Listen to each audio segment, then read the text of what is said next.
Olá, damos continuidade hoje aos estudos sobre maturidade, o que é uma igreja madura. E hoje vamos ver um dos aspectos mais importantes da maturidade, que é aquela que a gente demonstra no serviço. E esse é o texto bíblico base, indicado hoje para a leitura, a segunda carta de Paulo a Timóteo, capítulo 1, versos 6 a 14. E nesse trecho, a gente lendo na Bíblia, vê que Paulo está admoestando Timóteo a seguir adiante com a fé e o engajamento na obra do Senhor, mesmo ele tendo, naquele momento, enfrentado muitas dificuldades e perseguições. Tanto ele, Paulo, que estava, inclusive, encarcerado, quanto o Timóteo. Timóteo, seu jovem ajudante, uma pessoa a quem Paulo prezava muito, de uma família de pessoas de muita fé e um bom trabalhador na obra, mas que naquele momento, ao que tudo indica, ele estava passando por grandes dificuldades para manter ali o seu ministério ativo. Então, o que Paulo exorta ali a Timóteo, e essa exortação serve para nós hoje, é ter, primeiro, um modo de vida fiel à confissão de fé. Então, não existe um trabalhador maduro, um cristão que tenha maturidade no seu dia a dia, que não tenha uma vida reta, que não busque a sua santidade, que não busque trabalhar e viver de acordo com os princípios do Evangelho. E aí, tem aqui, né, algumas expressões que Paulo usa, como, por exemplo, soldado de Cristo, 2 Timóteo 2:3. Ora, um soldado é alguém que é preparado para trabalhar mesmo em meio às piores situações, não é verdade? A gente sabe que na guerra os soldados enfrentam situações terríveis e eles têm que manter-se firme diante dessas situações.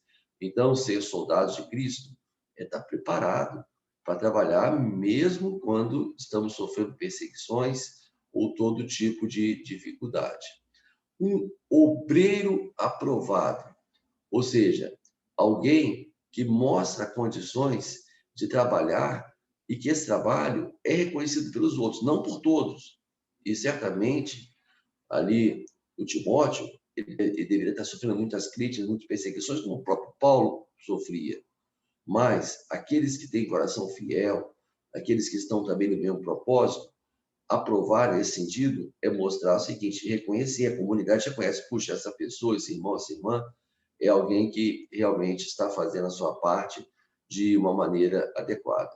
E alguém fiel à pregação do Evangelho, que este é o nosso compromisso, a pregação do Evangelho. Agora, a pregação do Evangelho no sentido pleno, não é apenas anunciar a Cristo de palavras, mas é de palavras, de verdade, de atos, em todas as dimensões aí da vida, a gente deve fazer essa pregação. E o Timóteo foi chamado por Paulo, esse é um outro termo que Paulo usa na carta, a reavivar o dom que ele recebeu de Deus. Então, reavivar traz a ideia de acender a chama, de inflamar a mente, e é algo que a gente precisa fazer constantemente. É certo que muitas vezes, né, normalmente, cada um tem um momento na sua vida em que tem uma experiência forte com Deus. Isso normalmente acontece no momento da conversão, e às vezes acontece em algum outro momento, como aconteceu com o João Wesley, que já era convertido, quando teve a famosa experiência do coração aquecido. Mas, mesmo o João Wesley, mesmo qualquer pessoa, não pode ter isso em um dado momento e deixar que depois isso morra. E a ideia da chama, que é como se fosse uma fogueira, como se fosse um fogo qualquer, o combustível tem que estar sempre sendo adicionado, senão qualquer chama vai apagar no momento. E o nosso combustível é a fé, é a prática religiosa, é a oração, é a leitura da palavra, é a busca da comunhão com Deus. Esses são os combustíveis que a gente precisa ter para que a nossa fé esteja constantemente reavivada, o que vai nos levar a reavivar também o compromisso com o Senhor e com a obra dele. E uma igreja madura, então, ela vai ter no serviço de Deus e ao próximo, né, e às pessoas, uma marca fundamental da sua identidade. Então, igreja madura necessariamente é uma igreja que serve, que Deus pode contar com ela e que a comunidade na qual está inserida conta também com essa igreja. Conta com essa igreja naquilo que é necessário e não é como uma figueira sem frutos que Jesus fala. E nós sabemos, falando em figueira, que as árvores, elas só dão frutos quando elas já estão maduras. Uma árvore recém-plantada, ela não dá frutos. Então, uma igreja madura, ela necessariamente, ela dará os seus frutos, ela terá o seu serviço. Agora, a igreja somos nós. A igreja jamais é o templo. E não é só o pastor, não são só os líderes da igreja. Só é possível uma igreja ser madura e ter serviço adequado a Deus e ao próximo se os membros se comprometerem em oferecer seus dons para servir no reino. Então, o comprometimento, no sentido de estar junto, é fundamental. Se cada um de nós não tiver essa disponibilidade, e todos nós temos dons. Alguns acham que dons são apenas aqueles que sabem pregar, ou que sabem cantar, ou que têm profecias. Não. Existem muitas variedades de dons. Acolher o visitante que chega na igreja, telefonar para alguém que não está frequentando o trabalho, a gente não sabe o que aconteceu com ele, orar pelas pessoas, engajar-se em ações sociais da igreja. São tantos os dons, não existe ninguém, mas ninguém, que não tenha os seus dons, os seus talentos. Ou, numa linguagem que eu uso muito como professor que sou na área de gestão de pessoas, que são as competências. E o que são competências? Trazendo um pouquinho aqui daquilo que eu ensino em sala de aula para os meus alunos. Competências são conjuntos de conhecimentos que representam o saber. Então, o cristão competente, ele tem que desenvolver o seu saber. Ele tem que estudar a palavra de Deus. Ele tem que buscar o conhecimento das coisas de Deus. Sem isso, ele não é um cristão competente.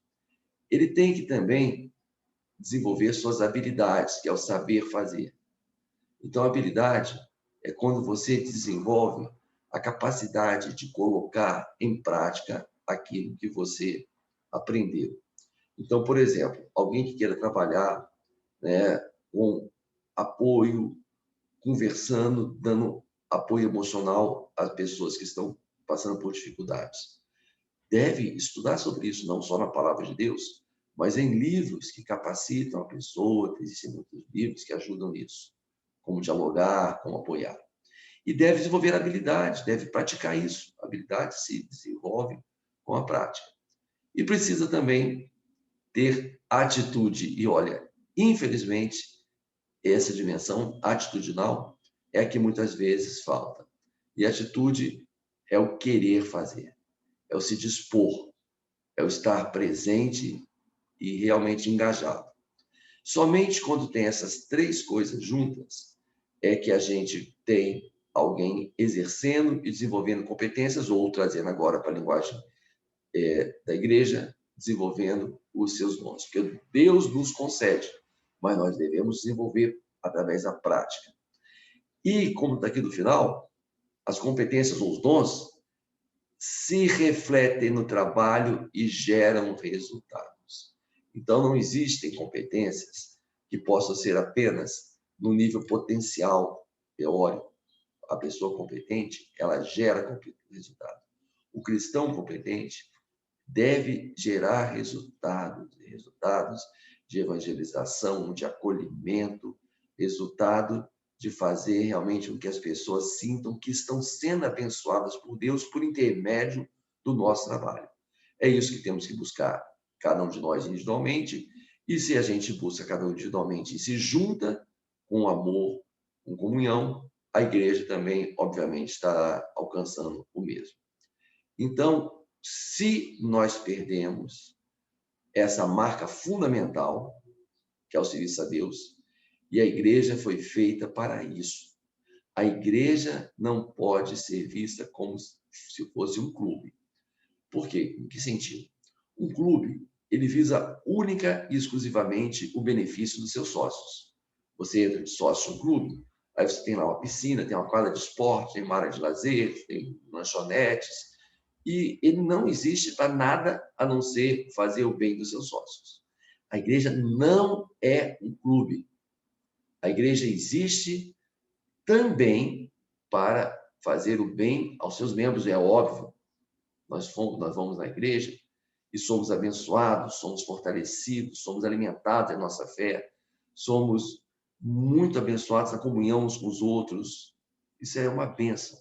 Mas, além disso, a igreja tem que ser um local de serviço ao próximo e à comunidade. Isso é a nossa marca fundamental. Se a gente perde essa marca, a gente tem a identidade da igreja descaracterizada, né? E aí corre o risco de se tornar um clube mesmo. Eu me lembro, lá, quando eu era membro lá da Igreja Nutricional do Rio de Janeiro, de um bispo que nós tivemos, que um dia se irritou muito com uma determinada igreja, porque aquela igreja estava com uma série de problemas, e o bispo falou o seguinte: olha, essa igreja aqui é um clube e um mau clube, porque não tem piscina. Então, nós não podemos ser um clube, nós somos realmente igreja, um local de oração, um local de anunciação da palavra, um local de serviço à comunidade e ao próximo. É isso que nós temos que ser, tá certo? E aí, nós temos 3 parâmetros fundamentais para um bom serviço a Deus. Primeiro, o bom serviço a Deus, ele vem de um chamado divino. Então, o nosso serviço a Deus, ele não pode ser um ativismo, não pode ser alguma coisa que a gente faz porque quer fazer. A gente tem que fazer aquilo que Deus nos chamou e ter ouvidos atentos para não sairmos fazendo do nosso jeito. E na Bíblia, há situações em que as pessoas fazem do seu próprio jeito e depois se arrependem. E depois Deus fala: olha, não foi isso que eu pedi para vocês fazerem, porque você está querendo dar o seu jeitinho aí. Uma das que eu posso citar assim, muito conhecidas, é quando Deus promete a Abraão e a Sara que lhes daria descendência.